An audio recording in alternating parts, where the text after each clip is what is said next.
Hallo und willkommen to the Duolingo German Tree walkthrough channel. Today we're working on accusative case. Oh, look how he smiles when I touch him with the mouse. He's ticklish.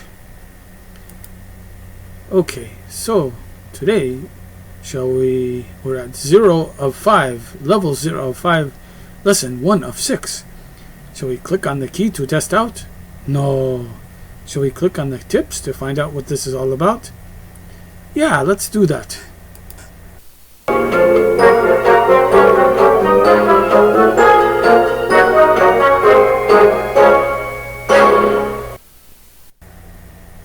Okay.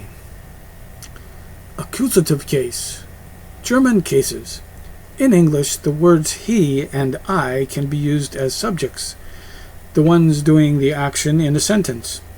And they change to him and me when they are objects, the ones the action is applied to.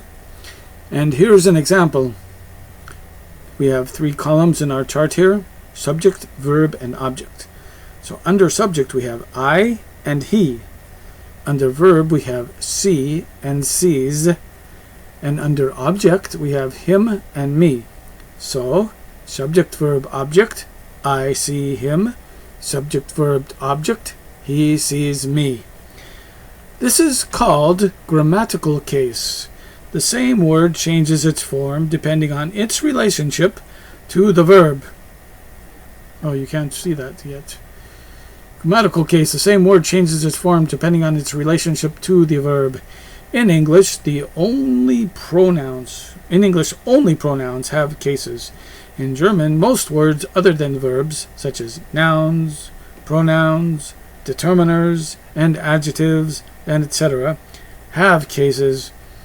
You'll learn more about cases later, but for now, you just need to understand the difference between the 2 simplest cases, nominative and accusative.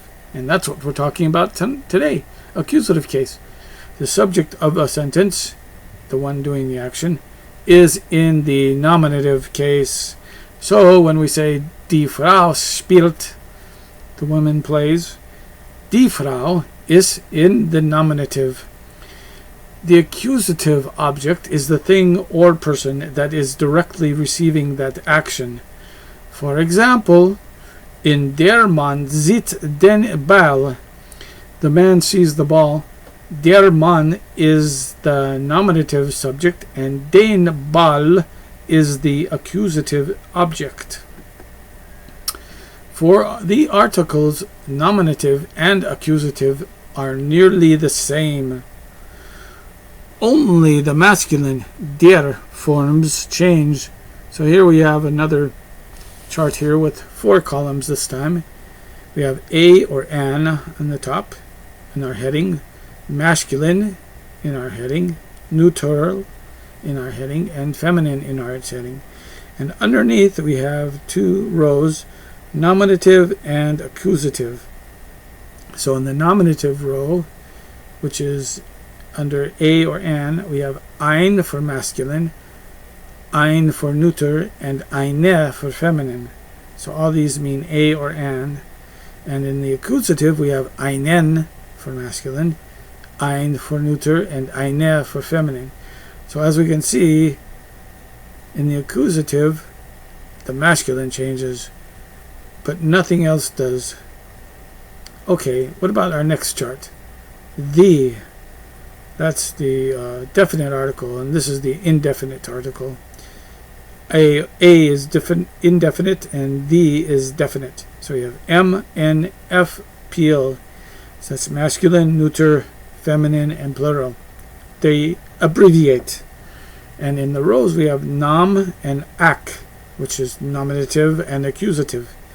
So in nominative we have for masculine der, for neuter das, for feminine die, and for plural die. Der, die, das, die. And accusative we have den, das, die, die. So again, here we have einen and here we have den. We change things when we get to the accusative. We change it. So we have den, das, die, All right. Flexible sentence order.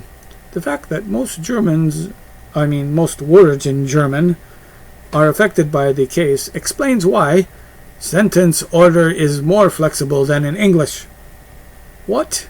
Did you say sentence order is more flexible than in English? Yes, the sentence order is more flexible than in English. For example, you can say, Das Mädchen hat den Apfel. The girl has the apple. Or you can say, Den Apfel hat das Mädchen.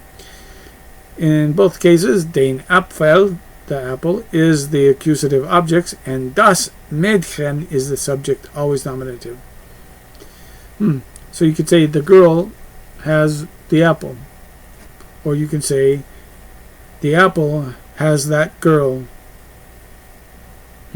Okay, whatever. However, take note that in German, the verb always has to be in position 2. If something other than the subject takes up position 1, the subject will then move after the verb. So, normally, I drink water, we say, for example. And in German, we say, Normalerweise trinke ich Wasser. Normally, I drink water, but in German, you say, drink I water. Okay, vowel change in some verbs.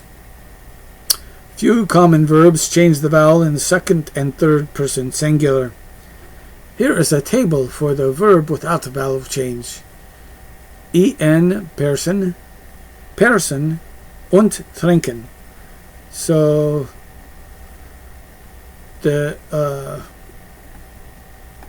En, what does that mean anyway? I don't know. No. I, you, he, she, it, we, you, and they. So that's first person. Second, and in the same thing in German. Ich, du, sie, es, wir, ihr, sie. And here's our verb. Trinken. Trinke, trinkst, trinkt, trinken, trink, trinken. So, I, ich trinke, you, singular, du trinkst, he, she, it, sie, es trinkt. Third person, plural. First person, plural. So, wir trinken. Second person, plural. You, ihr trinkt. And third person, plural. They, sie trinken. We got first person, second person, third person, singular. First person, second person, third person, plural. And here are the 3 verbs with that vowel change. Notice that in the first 2 verbs, the second and third person singular seem the same. Oh, really? So here's the second person singular, du trinkst, and the third person singular. Oh, they're talking about this chart. Okay. Person, lesen, sprechen.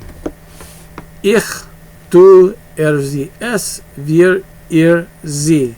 So that's first, second, third, first, second, third. Singular and plural. And we have 2 verbs, for example. Lesen und sprechen. So, ich lese, ich spreche, du liest, du sprichst, sie, es liest, sie, es spricht, wir lesen, wir sprechen, ihr lest, ihr sprecht, sie lesen, and sie sprechen.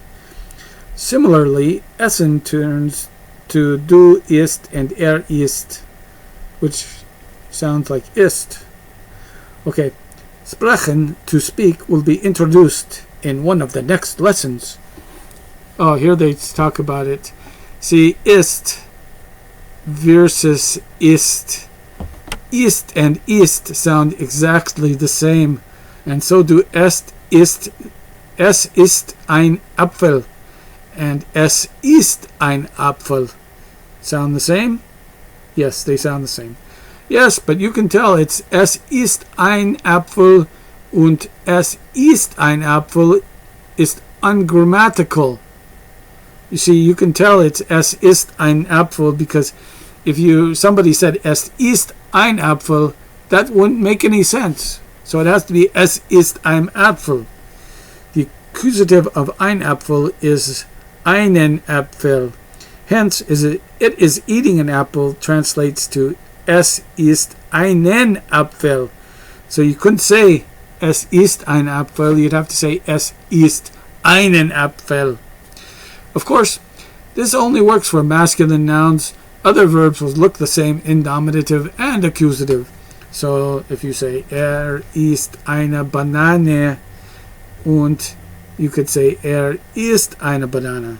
So that means he eats a banana, but you could say he is a banana, and if you're saying he is a banana, it sounds just like you're saying he's eating a banana. Only context will tell you which here. Okay, now we're going on to the next topic here. Ich habe Brot. In English, you could say I'm having bread when you really mean you're eating or about to eat bread.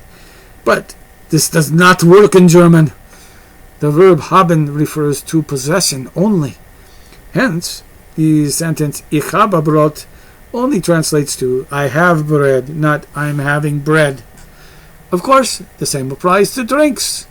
Ich habe Wasser only translates to I have water, and not I'm having water. And conjugation is also slightly irregular. The two forms lose the B. So what does that mean? Oh, let's check. So we have another chart. Last but not least, this is our last chart. English person. We have I, you, he, she, it, we, you, and they. So that's first, second, third, singular, and first, second, third, plural. And the German example is Ich habe, du hast, sie es hat, wir haben, ihr habt, and sie haben. So in the first person, I is ich habe. Second person, you, du hast. Third person, he, she, it, sie es hat. First person, plural, we, wir haben. Second person, plural, ihr habt. And third person, plural, sie, they, sie haben. And that is it for our tips of the day. And if we want, we can scroll all the way back and we can start our lesson. But are we going to do that? No!